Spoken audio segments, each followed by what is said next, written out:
New car reliability surveys. Can't say I've ever paid much attention to them really.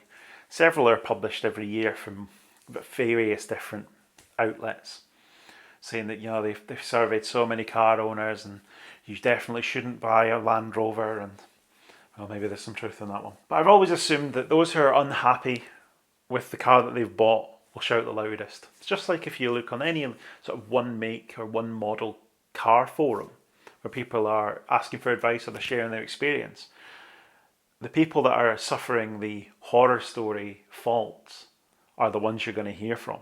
And you're very rarely, I think, going to find people that are like, hey, my car's brilliant, never goes wrong and it's absolutely fantastic. You're going to hear about the horror stories. And I think new car reliability surveys probably are on those kind of lines, okay? The people shouting the loudest, the people inclined to respond to them are the people that are having problems. But that's just my opinion. This one caught my eye though. The What Car 2020 Reliability Survey with a specific category for electric vehicles.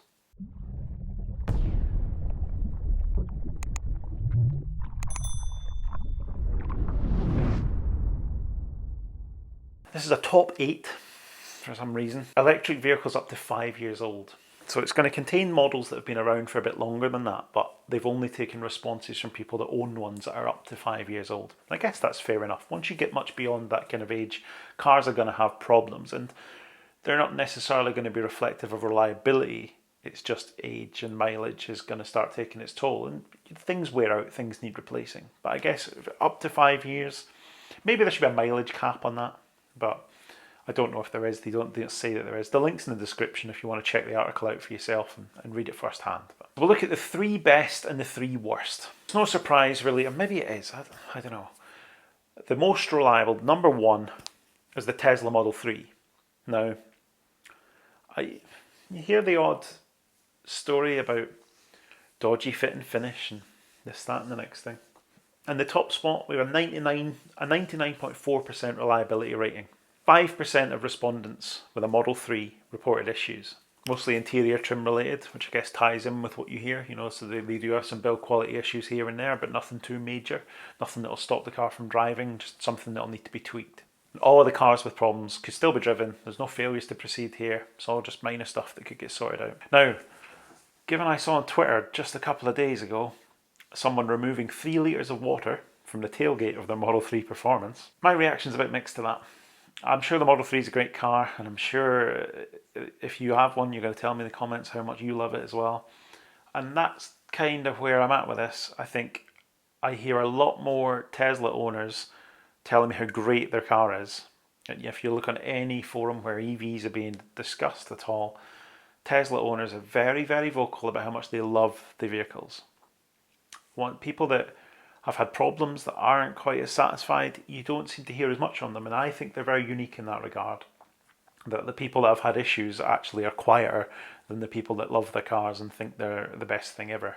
It's a bit sort of Apple-y, a bit kind of culty, but that's my opinion. And I think you definitely, Tesla's unique in that you're going to hear a lot more from the happy people than the people that are upset.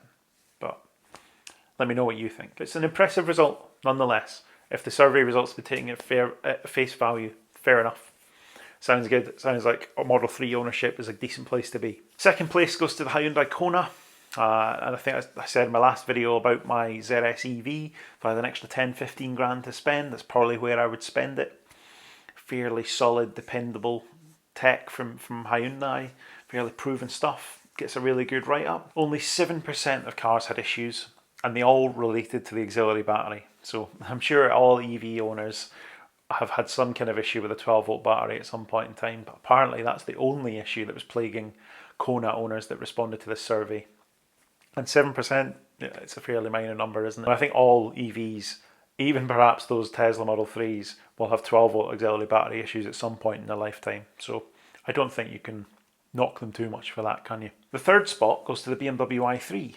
Now, I think that's just good news for me, given we've got one of those in the household as well as my MG. Just under 13% of respondents had issues, but they were all fairly minor things like sort of sat nav and infotainment problems. Funnily enough, given I was banging on about how crap the infotainment is in the MG in my last video, but all of the affected cars can still be driven, no failures to proceed again. Third were fixed in less than a day. That's pretty impressive. I think you can be proud of that. I mean, I guess, you know, again, does that tell you that it's more or less reliable than the Kona or the Tesla? I'm not sure. More people that have an i3 have reported to What Car that they had some issues with it, but they sound like fairly minor issues, and I don't think that's too bad, really. Now, this is where it gets interesting as we move to the three worst. Now, not content with taking the top spot, Tesla have taken the bottom as well, with the least reliable car in the survey. And it was the considerably more expensive Tesla Model S. Now, I was really shocked at that, because at Model S, they're what, 75, 80 grand? So almost twice the price of a Model 3. I was really surprised to hear that they were bottom in this survey as well as top. Maybe Model S owners are just a little bit more demanding though. 61% of Model S owners that responded to the survey had problems with their cars, and I think that's what's put it right into the bottom. You know, a lot of the people that completed the What Car reliability survey that had a Model S had problems with it. So it's kind of skews that, makes it look like they're very unreliable, whereas in fact, maybe if you spent that amount of money on a Model S, you're going to expect it to work, and you're going to be pretty peeved if it doesn't, and inclined to write to What Car and tell them that it doesn't work or you have problems with it. All of the cars could still be driven, but over half of them were out of action for more than a week being fixed. So, you know, they've not had tiny little things wrong with them. Quite surprising given the cost difference versus the Model 3, but perhaps when Tesla geared up to churn out the Model 3, which is, you know, a mass-produced car in comparison to the Model S, that they tightened down on quality and managed to get things, you know, a bit more consistent. Maybe that's the reason why. I'm not so sure. If you've got a Model S and you've had some problems with it, please let me know in the comments. Second from bottom, and this is where it gets a bit worrying for me, is our good old friend the MG ZS EV. A shocking result there, I would say. Maybe not if you think that, oh, it's just cheap Chinese crap, and why wouldn't it be the second worst in the survey? But hang on, this is where I don't fully understand the scoring. 7% of ZS EV respondents to the survey had problems with their cars. 7% is the same as the Kona. However, all of that 7% were rendered undrivable as a result of the faults that they had. So I'm guessing that's where you slip down the rankings, that faults that are deemed to be minor that a dealer can sort out under warranty on the quiet, and you know, you were in a courtesy car for a day but it wasn't undrivable, you didn't need to be recovered, it's deemed to be less severe. I guess that's fair enough. You know, if you properly break down, properly can't drive a car, that's deemed to be a bit more severe. Although auxiliary battery problems will often leave your car undrivable unless you're able to jump start it yourself. So I'm still not 100% sold on the scoring. So I think this is where it becomes hard to take these surveys particularly seriously, but we'll address it as it sits. Okay. Problem areas apparently included the battery, the electric motor, non-engine electrics, whatever that means. So auxiliary electrics, I'm assuming that's the non-engine electric. I can't say I've seen too many reports of terminal sort of battery or motor failure in the ZS EV. There's certainly reports of people having sort of slight teething problems with them, but not that many saying, oh, my car was completely undrivable, had to be recovered to the dealer, had to be fixed under warranty, and it was in for ages. But I guess, yeah, if you have had those problems with your car that's not that old, the oldest ZS EV is only just over a year old, you might be well inclined to respond to the survey and tell What Car about your experience, and that, you know, it wasn't very positive for you. Worrying stuff, but all those cars were fixed under warranty. So, you know, I don't know what to make of that really. Let me know what you think. Should I be worried? Have I bought a pile of crap that I'm going to regret buying? I mean, as you saw from my 3 months in video, apart from the parcel shelf clip, it's all been pretty plain sailing for me so far. So, touch wood, I won't have too many problems with it. Last but not least, the first generation Nissan Leaf. That comes in third from last, or sixth place.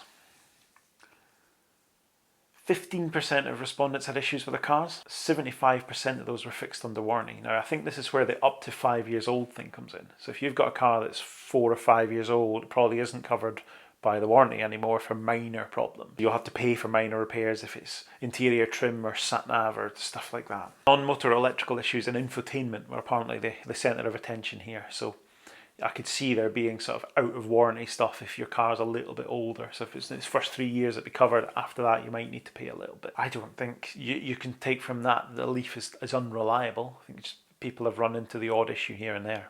Again, it shows the kind of inconsistency of these surveys and how you take them with a pinch of salt. Might be useful to you, but look at the big picture and don't just say, oh, well, that car was best or worst in the survey, therefore it must be the best thing since sliced bread. So there you go, the 2020 What Car Reliability Survey for electric cars. What do you think? Does it demonstrate that the MG ZS EV is an unreliable Chinese turd that you should stay away from? I don't think so. I hope not. An overwhelming takeaway for me though is that Model 3 owners just love talking about how great their car is. Interesting stuff though, I'm sure you'll agree. Let me know in the comments what you make of it. Thanks for watching, I'll see you next time.